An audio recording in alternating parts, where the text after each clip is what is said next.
하나님 아버지, 저희를 이처럼 사랑해 주심을 감사합니다.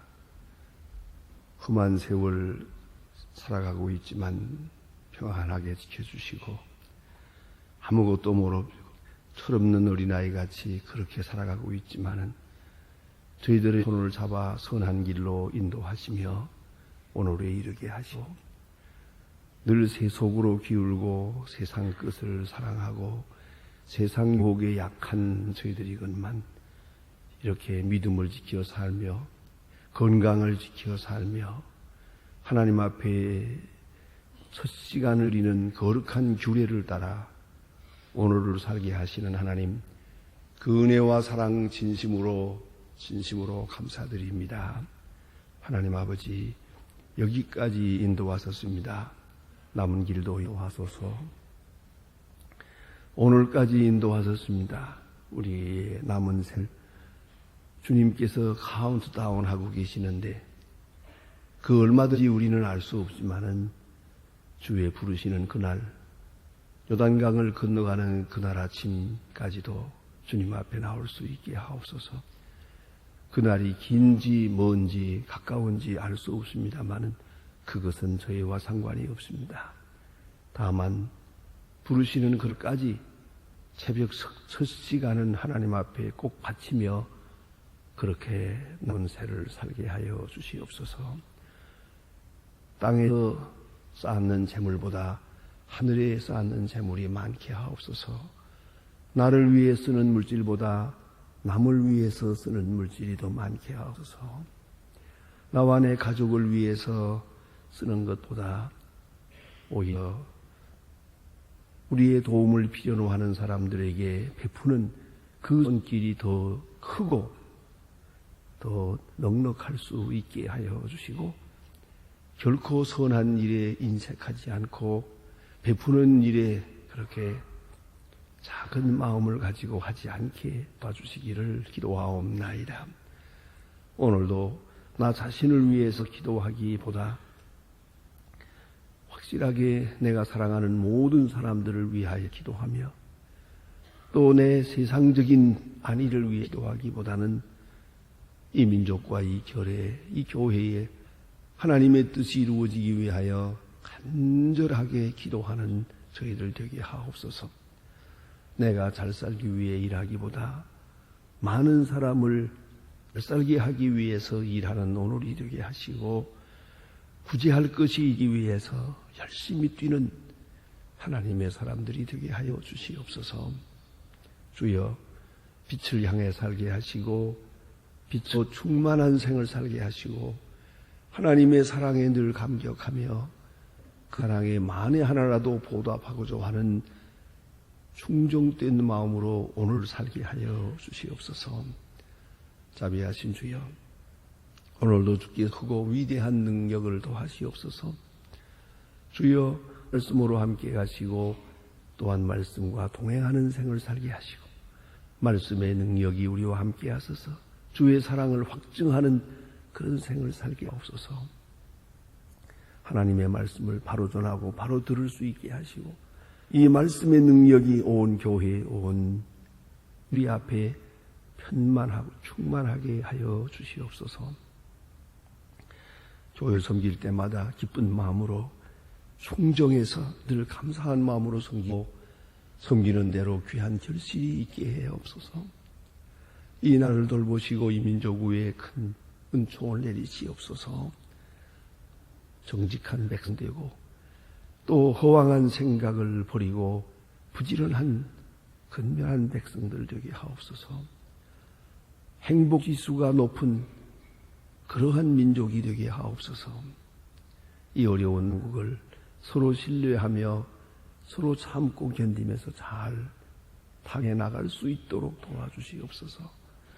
하나님 아버지, 이 나라에 가는 길 우리는 암울하게 생각하고 여러 가지로 걱정하고 있습니다. 주께서 강하게 붙드시사 이 민족, 이 교회에 가는 길을 인도하여 주시옵소서. 경제, 정치, 문화, 교육 모든 문제들이 다 근본적으로 흔들리고 있사온데 아름답고 귀한 역사가 이 혼란 속에서 창출되게 하여 주시옵소서. 하나님 아버지, 저 북녘 땅에 은총을 와소서. 가난과 억압과 고통에서 건져주시기를 바라며, 오늘도 지하에서 울부짖는 성도들의 간절한 기도를 들어주시고, 배고파 울다 지쳐 죽어가는 어린이들을 주여 굽어보시고 불쌍히 여기시옵소서. 영양실조로 수없이 죽어가는 어린이들에게 주님의 큰 위로가 함께 하옵소서. 우리에게 맡겨진 귀한 일 잘 감당케 하사 고아들을 돌보는 일이나 또 과학기술대학을 세우는 이 일이 아름답게 또 훌륭하게 잘 계획대로 진행되어서 복음의 전초기지가 될 아니라 이로써 굳게 닫힌 문을 여는 큰 계기가 되게 하옵소서. 모든 것이 혼란하오나 주의 뜻은 조용하게 오늘도 나타나 주시기를 기도하옵나이다. 고향을 다 방황하고 있는 탈북자들의 아픈 사정을 기억하여 주시옵소서. 하나님 아버지, 오늘도 해외에 있든 여행 중에 있든지 군문에 나가 있는 젊은이들, 유학 중에 있는 학생들, 공부하는 젊은이들 하나하나에게 오늘도 큰 위로와 능력 주시고 주 안에서 성실하게 자라게 하옵소서. 하나님 아버지, 병중에 있는 분들과 슬픔을 당한 가정도 많사오니 하나하나 다 위로하여 주시옵소서. 오직 주의 능력만 기다리고 있는 주의 사랑하는 자녀들에게 주의 크신 은사를 더하시옵소서. 하나님 아버지, 이 날이 복되게 하시고 아름다운 일을 경영하며 좋은 소식을 듣고 전하는 날이 되게 하옵소서. 순간순간 주의 거룩한 사랑을 확증하며 주를 찬송케 하옵소서. 예수님의 이름으로 기도하옵나이다. 아멘. 하나님의 말씀 계속해서 오늘 요한복음 6장을 보게 됩니다. 요한복음 6장 1절부터 보십니다.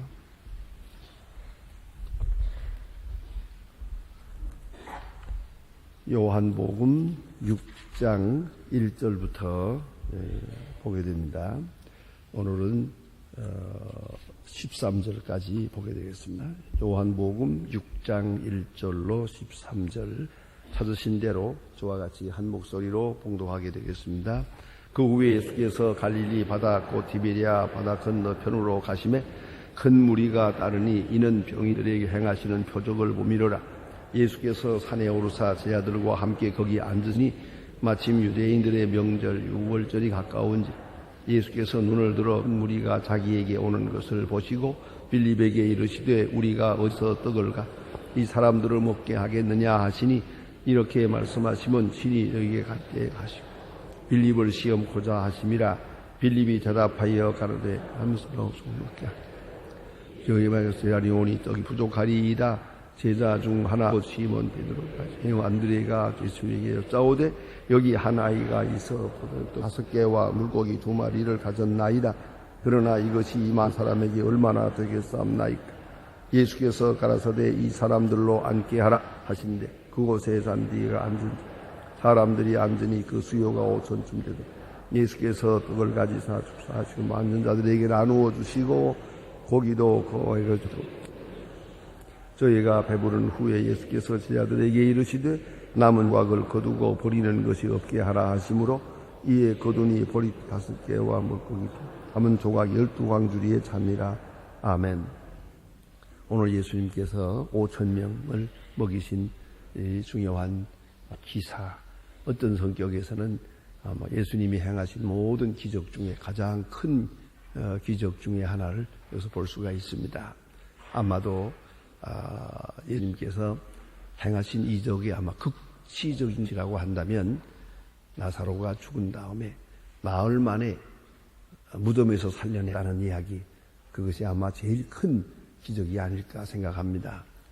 그러나 그 스케일로 보아서는 가장 큰 기적은 5,000명을 먹인 사건입니다. 이것은 병자가 낫고 귀신이 쫓아냄을 받고 그리고 뭐 깨끗해지고 하는 그런 이야기가 아닙니다. 이것은 5,000명이 일시에 배부르게 이적을 통해서 떡을 먹을 수 있었다. 이런 기사. 이것은 기적 중에 가장 큰 기적이 아니겠습니까? 편집상으로 보더라도 이미 말씀드린 것처럼 요한복음은 다른 복음에 없는 것들을, 누락된 것들을 기록하기도 하고, 또 그 7가지 이적만 선발해서 기록을 하면서 그 의미를 자국 설명해 나갑니다. 그래서 그 이적 7가지가 다 아주 중요한 의미를 가지고 이렇게 그 사건 속에서 아주 논리적으로 그 예수 그리스도의 복음을 전하고 있습니다. 근데 요한복음에도 5,000명 먹인 이야기는 기록됩니다. 이건 뺄 수 없는 것이었기 때문입니다. 그래서 특별히 요한복음 6장 전체를 활용합니다. 그래서 이 사건 자체도 중요하지만 그 사건에 대한 의미는 요한복음만 가지는 독특한 그 교리적 설명, 의학적 설명을 합니다. 이것이 요한복음의 특징입니다. 그래서 다른 복음에서 누락한 것을 기록하기도 하지만은 한 복음에도 기록한 내용인데 그것은 전부 의미는 해석 없이 넘어갑니다. 그런데 요한복음은 그 의미를 깊이 해석하고 있다. 그것이 요한복음 나름의 특징입니다. 어쨌든 이 5,000명 먹은 이 이야기는 사복음에 다 기록되어 있습니다. 마태복음 14장, 마가복음 6장, 누가복음 9장 다 취급하고 있어요. 그만큼 이 사건은 중요한 사건이었다. 또 안에는 모두 아는 이야기고 너무나 확실한 것. 이건 뺄 수 없는 예수님의 그 행하신 이적 중에 클라이막스 같은 그런 큰 사건이었기에 모든 복음들이 다 기록하고 있습니다. 예수님 5,000명 먹인 사건에 대해서는 말입니다. 이제 오늘 이 본문에서 그 되어진 배경에 대한 것과 몇 가지만 말씀을 드리고 의미에 대해서는 내일 아침 다시 계속해서 말씀드리게 됩니다. 먼저는 오늘 이 말씀하게 될 이 이적을 행하게 되는 그 계기가 어떻게 되느냐 하면 그 당시에 있던 그 분위기가 예수님과 예수님의 제자들이 잠깐 쉬려고 산으로 올라가신 것 같습니다. 그래서 배를 타고 디베랴 건너편으로 가서 거기서 산이라야면 높은 산은 아닙니다. 산에 올라가서 제자들과 함께 잠깐 쉬려고 했습니다. 바로 그런 계기에 이 사건이 이루어집니다. 왜 쉬려고 했을까? 먼저는 육체적으로도 쉬어야 될 때가 있습니다. 아침부터 밤까지 제자들, 또 특별히 환자들에게 시달립니다. 음식 잡수실 겨를도 없었다 그랬어요. 그래서 예수님께서 잠깐 쉬려고 제자들만 데리고 산으로 올라갑니다. 중간중간 이 복음서에 보면은 쉬는 그런 이야기가 나옵니다. 또 제자들에게도 이제는 가서 잠깐 쉬어라 그럽니다. 쉰다는 것. 그게 아주 중요합니다. 육체적으로 쉰다. 정신적으로도 쉰다. 많은 사람에게 시달리는 그런 것으로부터도 좀 쉰다 하는 그런 말씀을 하고요. 쉬고 쉼이 필요하다는 것이죠. 그것은 정신적으로 혹은 영적으로 재충전되는 기간이 되기 때문이에요. 육체적으로 쉬면서 정신적으로는 다시 리프레시먼트, 아주 다시 힘을 얻는 그리고 충전받는 그런 시간이기도 합니다. 또 하나는 제자들을 따로 가르치려고 하는 시간입니다. 같이 온 무리 속에 수백 명, 수천 명 속에 그냥 휩쓸려 돌아가지 않고 제자들을 따로 불러서 따로 가르치는 그런 시간을 갖고 또 하나는 예수님께서 쉰다 할 때는 특별히 중요한 것은 기도하신 겁니다. 예수님도 기도를 통해서 쉼을 얻었어요. 그런 시간이 필요했어요. 그래서 새벽에 기도하고 어떤 때 중요한 일이 있을 때는 밤새 기도하시고 여러분 기도가 안식이라는 걸 잊지 말아야 합니다. 우리는 어떤 소원이 있어서 그 소원을 이루기 위하여 몸부림치는 그런 기도의 시간을 갖습니다만 기도는 영적인 휴식입니다. 우리가 이 물질적인 세상에 그냥 휩쓸려서 톱니바퀴처럼 어울려 돌아가는 정신 하나도 없어요. 잠깐 몸을 쉬면서 또 사업으로부터 잠깐 물러나서 우리는 말씀을 들으며 또 적은 무리의 성도의 교제와 함께 또 기도하는 시간을 예수님 이 5,000명 먹이시는 사건 뒤에 바로 이제 뒤에 보게 되겠습니다만은 제자들을 다 보내고 예수님은 혼자 산에 올라가서 밤새 기도하십니다. 이런 기도가 휴식이다. 말을 깊이 생각해야 합니다. 자, 그런데 잠깐 쉬려고 했는데 쉬지 못했어요. 쉬려고 산에 올라가니 많은 사람들이 그 들에 그냥 모여든 거예요.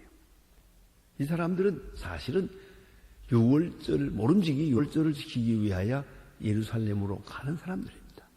가면서 동에서 나와가지고 이거 동리 저 동리에서 모여가지고 이제 떼를 지어서 지금 가는 길에 예루살렘으로 가는 길을 회전해가지고 예수님 앞으로 모인 거예요. 계속 나가면 보게 됩니다만 예수님의 표적을 보았거든.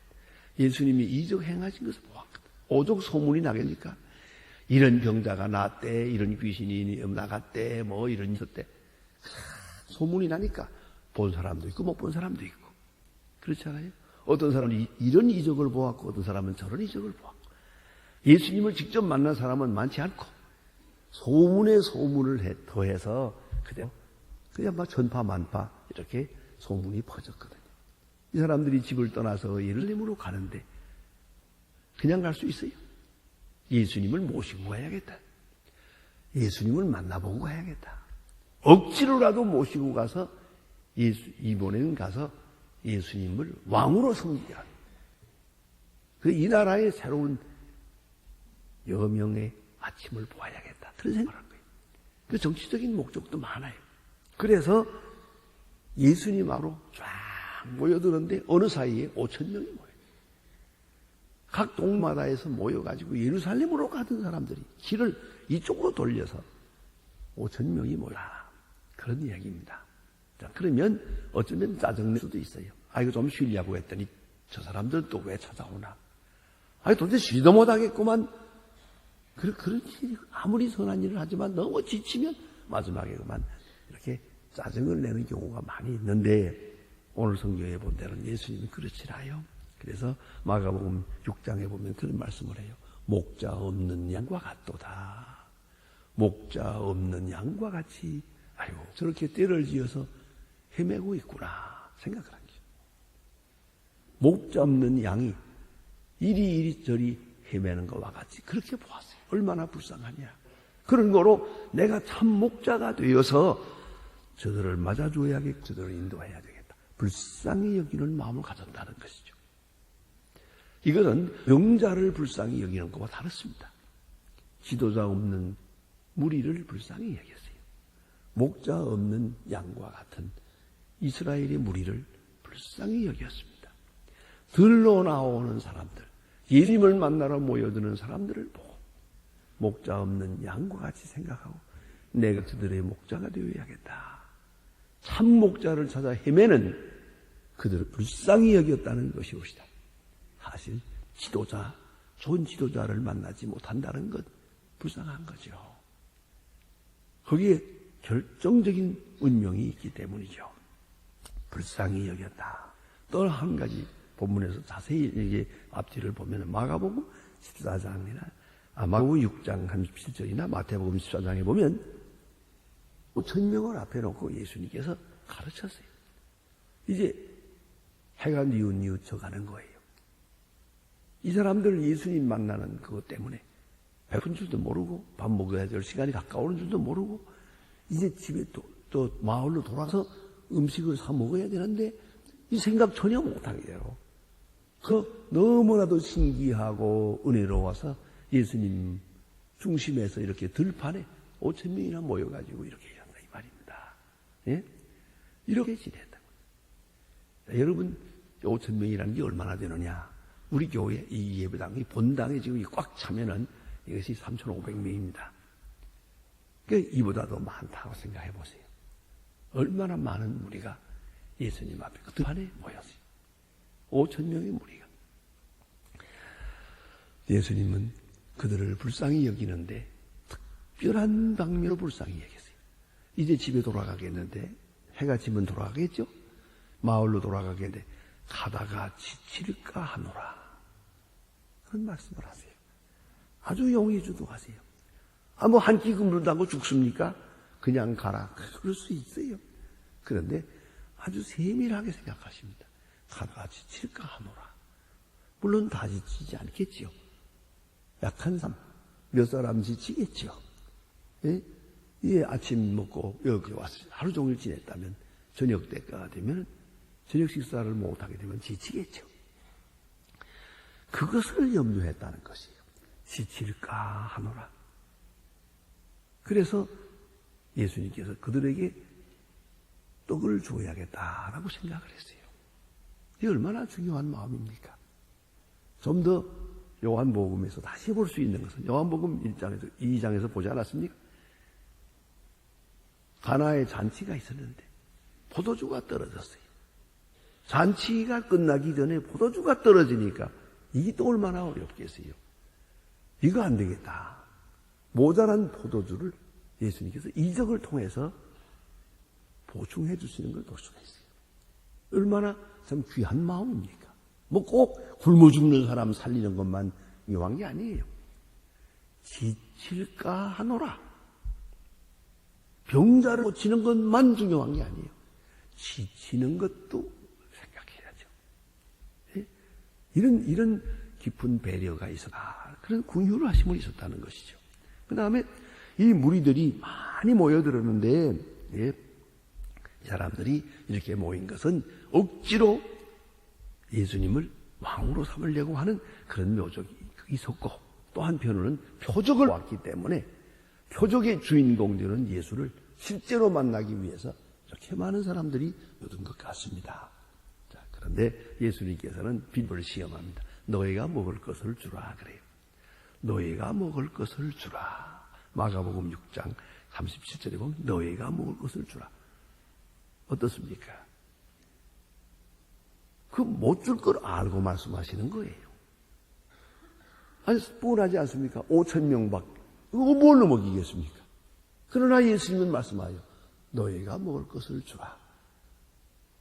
5,000명이 여기 있고 예수님께서 저들이 지칠까 염려하고 목자가 없는 양과 같다 불쌍히 여기고 그리고 너희가 먹을 것을 주라 그래요.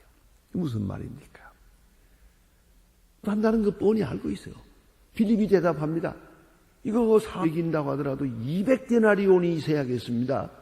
아니 200데나리온이 아니라 금덩어리가 있더라도 이 들판에서 어떡하노? 돈 가지고 되나요? 돈 가지고 안 되는 게 이겁니다. 아니, 시간이 있어야 떡을 만들기도 하고 주문하기도 하고 하는 거지. 지금 여기 5,000명이에요. 이거 어떡하겠어요? 돈이 있어도 안 되는 거예요. 그런데 예수님께서는 너희가 먹을 것을 주라고 해요. 왜 그랬을 것 같습니까? 먹을 것을 줘야겠다 하는 간절한 마음을 가지라는 거예요. 이 먼저예요. 그러면 기적이 나타나는 것이에요. 그 마음이 문제예요. 불가능하다, 어림도 없다, 안 된다, 필요 없다 이렇게 하지 말아요. 안 되는 거 아니에요. 그래도 줘야겠다 하는 간절한 마음이 있어야 해요. 그걸 우리가 알아야 됩니다. 먹을 것을 주어야겠다. 그래서 그 배고픈 자와 나와 공감대를 이루어야 돼요. 여러분 배고픈 삶을 어디까지 경험했습니까? 요새는 배고픈 일이 없어가지고 어쩌다 한번 배고프면 시기해요. 오늘은 배가 고프다. 하나만 먹고 사니까. 그러나 배고프다는 건 정말 절실한 겁니다. 그 배고픈 사정, 내가 배부르면서 배고픈 사람의 상을 알고 먹을 것을 줘야겠다 하는 간절한 마음이 우선 있어야 되겠다 이 말이에요. 그러면 기적은 그 뒤에 따르는 것이에요. 그런데 빌립은 미리 생각합니다. 200데나리온 가지고도 모자라겠습니다. 그리고 끝이 그 이상 생각 못합니다. 합리적이고 과학적이고 인간적인 판단은 그것뿐입니다.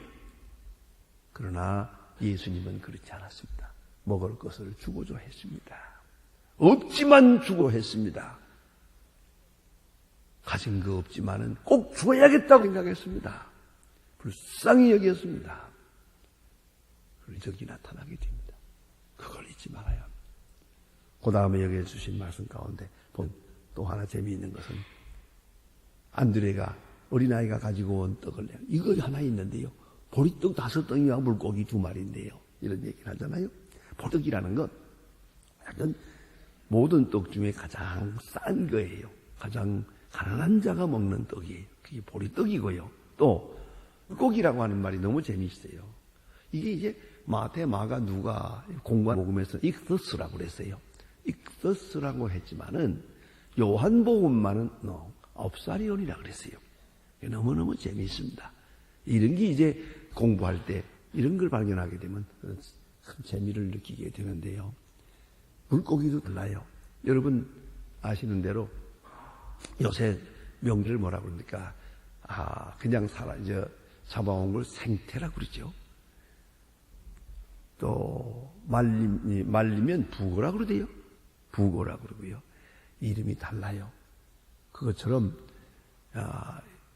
물고기도 큰 물고기에 대한 물고기라는 말과 말려서 절인 거 조그맣게 그거하고 달라요. 그래서 여기 익수라면 일반적으로 물고기 그런데요. 옵사리온이라는 것은 조그마한 것이에요. 그리고 절인 물고기, 절인 고기예요. 그리고 심지어는 이렇게 해석도 합니다. 물고기를 잡아서 사람들이 큰 거는 바구니 담아주고 와서 먹고 털기도 하고 아주 작은 거는 다시 바다에 넣어요. 그건 놔두면 안 돼요. 그건 길러서 또 잡아야 되니까 작은 건 넣고 이거 가지고 가자니 작고 또 바다에 집어넣으니 아깝고 그런 중간치 그거를 바다에 버려요. 그럼 바짝 말라버리면 가난한 사람들이 와서 그걸 주가해요. 그래서 자기들의 양식을 삼습니다. 이 옵사리온입니다. 그래서 마태마 누가복음에는 익서스라고 했는데 요한복음에 아니야 다세이가 그건 물고기는 물고기지만 옵사리온이었어. 이렇게 꼬집어서 기록하고 있습니다. 그건 가난한 자가 바닷가에 가서 내린 거 주워다가 먹는 그런 정도의 작은 물고기였어요. 그게 바로 물고기. 떡 5덩이에다가 물고기 2마리 아마 큰 민어 같은 걸 먹었나 조기 같은 걸 먹었나 하지만 그런 건 아니옵시다. 역시 가난한 자들이 가장 가난한 자들이 먹는 떡에다가 물고기였다. 이것도 우리가 생각해야 합니다. 이것을 예수님 앞에 내놓았어요. 내놓을 때에 그것을 가지고 잊어버렸죠. 어떻게 이적이 나타나냐? 그 장면을 한번 생각해 보세요. 떡 5덩이와 물고기 2마리를 들고 5,000명을 앞에 놓고 기도합니다. 근데 기도라는 말이 또 중요해요. 유카리스테사스. 축사라고 우리가 번역을 했습니다. 축사, 감사기도입니다. 감사기도예요. 글쎄 물론 이것은 요약해서 기록한 것입니다만은 그 기도문이 참 구매요. 예수님이 뭐라고 기도했나? 기도문도 나왔으면 좋을 뻔했는데 기도문은 없어요. 한마디로 축사하시고 감사기도를 했어요.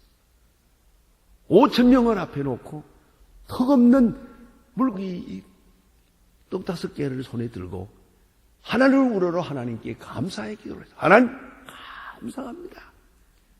감사할 때 이적이 나타나는 것이에요. 감사의 기도에 이적이 나타나는 것이에요. 예?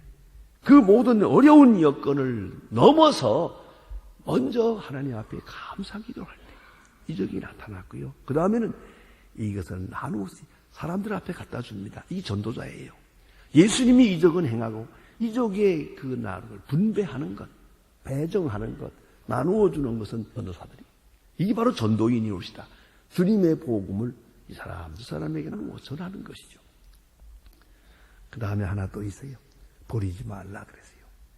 뭐 이적 또 하면 되지. 아니에요. 그렇게 낭비할 것이 아니라는 거죠. 이것은 표적입니다. 이 속에 무궁무진한 말씀들이 있습니다. 내일 아침 다시 계속하도록 하겠습니다. 기도하십시다. 하늘에 계신 우리 아버지시여, 이름이 거룩히 여김을 받으시오며 나라의 마옵시며 뜻이 하늘에서 이룬 것 같이 땅에서도 이루어집니다. 오늘날 우리에게 일용할 양식을 주옵시고 우리가 우리에게 죄진 자를 사해 준 것 같이 우리 죄를 사해 주옵시고 우리를 시험에 들게 하지 마옵시고 다만 악에서 구하옵소서. 내 나라와 권세와 영광이 아버지께 영원히 있사옵나이다. 아멘.